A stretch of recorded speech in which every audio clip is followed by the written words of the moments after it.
Beleaguered Republican Speaker Mike Johnson is publicly celebrating a lifeline thrown to him by Donald Trump, which may potentially save his job in January.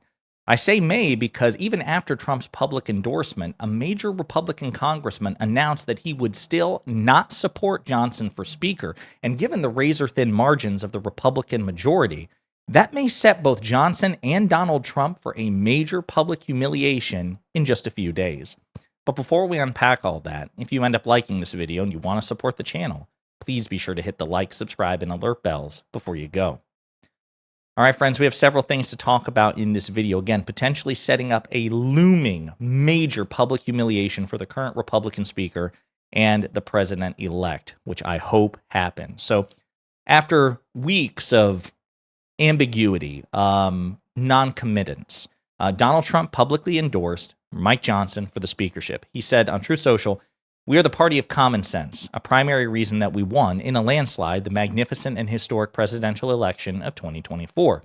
All 7 swing states, 312 electoral college votes, and the popular vote by millions of voters. Despite large-scale voter fraud taking place in numerous states, including California, where votes are ridiculously still being counted or under review." And before we get to the rest of it, basically, much of this was bullshit. Yes, he did win 312 electoral college votes. Yes, he did win 7 swing states. This is not unprecedented. This is not a landslide victory. He only won the popular vote by about 1.5%, and President Biden kicked Donald Trump's ass in 2020 by 4.4% popular vote margin. So if what Trump got was a landslide, then what Biden did to Trump in 2020 was an avalanche. And of course, there is no evidence whatsoever of large-scale voter fraud. This is Donald Trump once again coping dishonestly. We'll continue.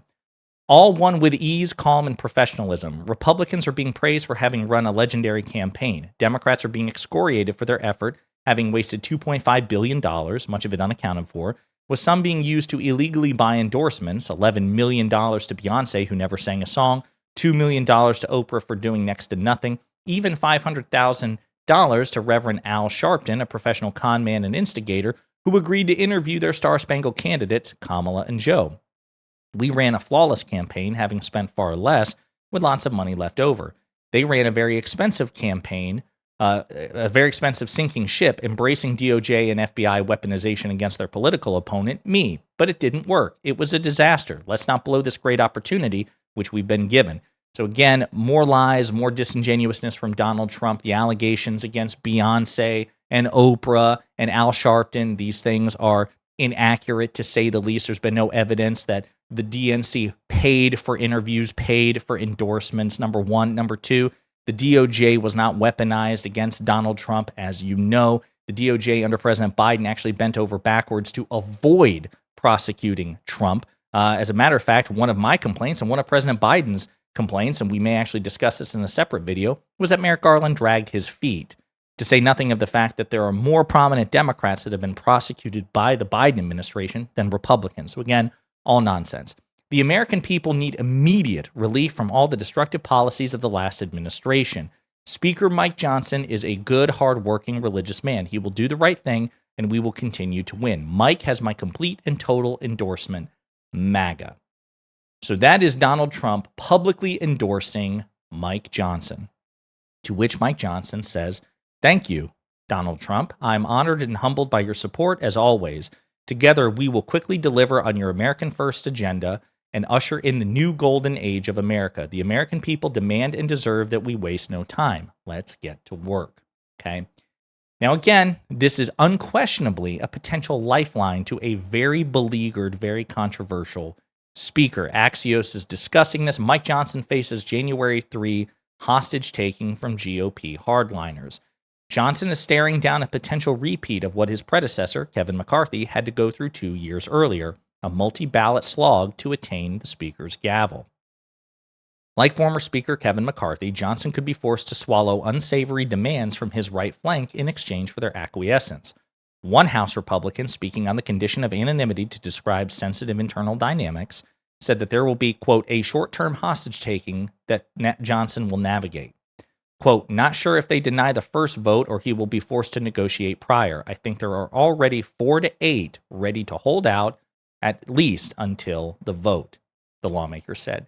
Johnson is set to come in with a 219-215 majority when the House meets to select a speaker on January 3rd, giving him a likely buffer of just one vote. So far, only one House Republican, Thomas Massie, has said straightforwardly that he plans to vote for an alternative to Johnson. Democrats have signaled they won't rescue Johnson and plan to stay firmly behind House Minority Leader Hakeem Jeffries. Aside from Massie, numerous House Republicans, mostly hardline conservatives, have said they are undecided on whether to vote for Johnson. Freedom Caucus Chair Andy Harris said in a Fox News interview last week the Republicans, quote, need to consider if we're going to advance Trump's agenda, whether the current leadership is what we need. Scott Perry, who preceded Harris as the Freedom Caucus chair, said on Fox Business last week that he's going to, quote, keep his options open. Now, this was prior to Trump publicly endorsing Johnson, which is also food for thought. The cult leader, at least the nominal cult leader, has made his decision. And in theory, that could be decisive. Continue. Some of Johnson's potential detractors, incensed over the government spending fight earlier this month, are already making clear that they have demands for the incoming speaker. Harris said on Fox, we're working with the speaker's office to change the way things are done. We'll see if these commitments can be made. If they can't, January 3rd will be a long day. Victoria Spars is somebody mentioned in this article, but we've got a clip for her that we're going to play here in just a second. Some House Republicans are pushing back on the idea of a contested speaker ballot, warning it could interfere with the certification of Trump's victory on January 6th, which is true. Like, if you don't not only swear in the new Congress, but elect a new speaker, you can't get anything done in the House of Representatives. And the House of Representatives plays a crucial role in certifying the presidential election. Quote, the fact is these folks are playing with fire, and if they think they're somehow going to get a more conservative speaker, they're kidding themselves, said Mike Lawler. Okay. Trump's endorsement is expected to be paramount for Johnson to secure the gavel. Again, that happened. Tim Burchett, another Johnson undecided, told Axios he expects Trump will come out for him soon, which again has happened. The House Republican who spoke anonymously told Axios that even that might not be enough to give Johnson a clean victory. The lawmaker predicted that 2 or 3 will still hold out for a bit, although he will make it through. Okay, so this was prior to Trump's endorsement. This happened. The endorsement came out. But there is a major Republican congressman who seems to be enjoying throwing a wrench in Trump's gears, like defying Trump. He's been the subject of multiple recent videos of ours. Thomas Massie, Republican congressman from Kentucky, responded after this. He said, I respect and support Donald Trump, but his endorsement of Mike Johnson is going to work out about as well as his endorsement of Speaker Paul Ryan. We've seen Johnson partner with the Democrats to send money to Ukraine, authorize spying on Americans, and blow the budget. Okay? Now, Ben Dixon, Pastor Ben Dixon, a progressive commentator, responded in a pretty funny way. He says, you'll fall in line before the end of the week, Thomas, just like every other MAGA who owes their careers to Donald Trump. Cry, cope, seethe, fetch, roll over. Whatever you have to do, but you will fall in line. To which Thomas Massie responded, get ready to ratio GIF, suggesting, implying that no amount of pressure will cause him to fold for Mike Johnson. Now, it's easy to say that now when you don't actually have to put your money where your mouth is, but he is talking a lot of shit. As a matter of fact, if you look at Thomas Massie's Twitter page and just do a search for Johnson, he's got a lot of things to say, even in the past 48, 72 hours, starting with what he said about Trump's endorsement. When asked about what the alternatives are, he says, I believe the politics are such that no one else will run for speaker until 2 conditions are met. 1, Mike Johnson concedes he can't be speaker. 2, Trump weighs in. Well, Trump has already done that. This was 5 hours ago. Trump has since weighed in. To step up before then, or to nominate someone before them, is to doom that candidacy. Mike Johnson is the next Paul Ryan. On January 3rd, 2025, I will not be voting for Mike Johnson. I hope my colleague will join me because history will not give America another do-over. Somebody asked, I think it's a Democratic congressman said, what would you change about Congress? Thomas Massie said, the speaker, Johnson is not fit for his job. How bad would Mike Johnson have to be for you to abandon this argument? Also, vacating the chair is not an option. When Marjorie Taylor Greene and I tried it last summer, Democrats bailed Mike Johnson out. They'll do it again. And now Johnson is demanding new rules for vacating the chair. Now, I hope, come hell or high water, Democrats hold the line and do not intercede to save Mike Johnson. Now, I remember when this happened with Kevin McCarthy, we heard this, oh, no, it's going to be so much worse if you don't bail McCarthy out. Democrats should absolutely save him. Well, McCarthy deserved his fate, quite frankly, because he held the debt ceiling hostage to extort President Biden for concessions. Not the first time Republicans have done that. Republicans have done that for 30 years. And Democrats, by the way, should start doing the same, because turnabout is fair play. And the only way that Republicans will ever learn their lesson is not to appeal to their sense of patriotism, to their sense of, shame, because they have none. Elected Republicans have none.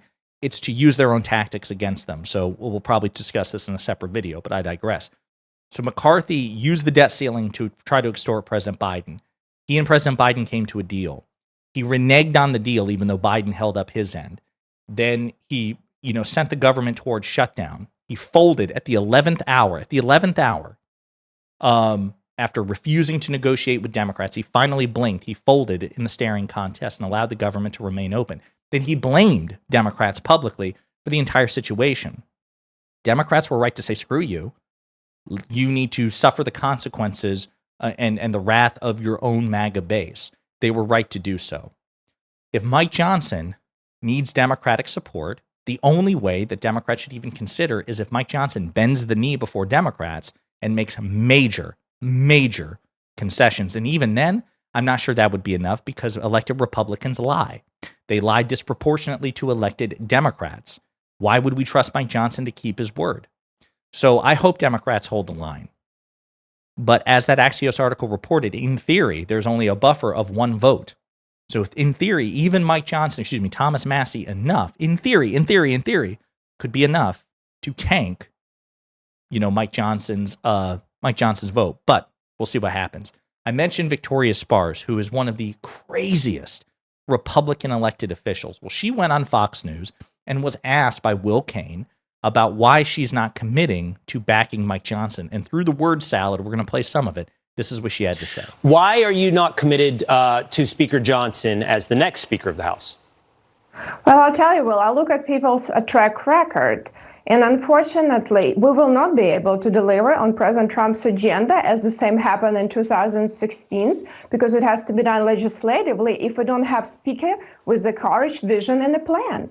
And if Speaker Johnson wants to be a speaker, then he needs to lay out that plan and commit to that plan, not like what he did last year. He committed on the House floor to have a fiscal commission, so we have plan for that ceiling increase, which President Trump is right about. We have no plan. He was afraid to put it on the floor. He was afraid to put budget on the floor. Except post office bill, we could not accomplish anything. So I can give him a chance, but I would like to hear from him how he's going to be delivering this agenda and what plan he has, and he hasn't been doing it. So Victoria Sparse says Mike Johnson's not doing enough. He's just not good enough to deliver on Donald Trump's agenda. Now, I would argue that, again, and I am delighted, and I hope for more of it. I hope for incessant Republican infighting, because, again, a unified Republican Party is much more dangerous to Democrats, to liberals, to progressives, to their own constituents, to the country, than a disunified, schismatic Republican Party is still dangerous because they still have control of government. They will have united control of government, but they would be much less effective. So I hope, fingers crossed, they remain fighting. On the other hand, you have another Republican congressman, and I guess we'll end on this, kind of like a contrast here, a character study, who hilariously tries to have it both ways. He says, I'm really like an independent kind of guy, but also it really depends on what Donald Trump has to say. So this is what, Drew Van Orn has to say about the situation. And let me say, if, I hear from President Trump, who I do speak with relatively regularly, and I screwed up his name. It's Jeff Van Drew. I don't know why it said Drew Van Orn. I think that's another congressman or another politician. Anyway, Jeff Van Drew. A relationship with him to the contrary, that would change my mind. Let me say this. I'm a very independent person, so I get it. Members of Congress want to... Did you hear that? Hear that one more time. So, like, these people are just so deeply pathetic. He doesn't... I don't know if he's smart enough to recognize the contradiction he made within 5 seconds, or if he is smart enough to recognize it but knows that based on who he's talking to and the fact that Republicans are not, inclined to hold themselves to single standards or to consistency. But note the contradiction one more time. I hear from President Trump, who I do speak with relatively regularly, and I have a relationship with him to the contrary. That would change my mind. Let me say this. I'm a very independent person. I'm a very independent person, but also whatever the hell Donald Trump says, that'd probably change my mind. No, you're just a sheep. And that's why I totally understand Ben Dixon's take that, MAGA will bend the knee, because more often than not, they do. On the other hand, I think we need to do our part and try to encourage some bravery among Republicans. Like, wow, Thomas Massie, you're just going to let Donald Trump talk to you this way? You're just going to fold to Donald Trump? Because again, a disunified, chaotic Republican Party is less dangerous, and it will also give us the schadenfreude of seeing Mike Johnson and Donald Trump be humiliated on a grand public scale in real time. And the stage is set for that potentially to occur. So we'll see what happens. But in the meantime, let me know what you think in the comments.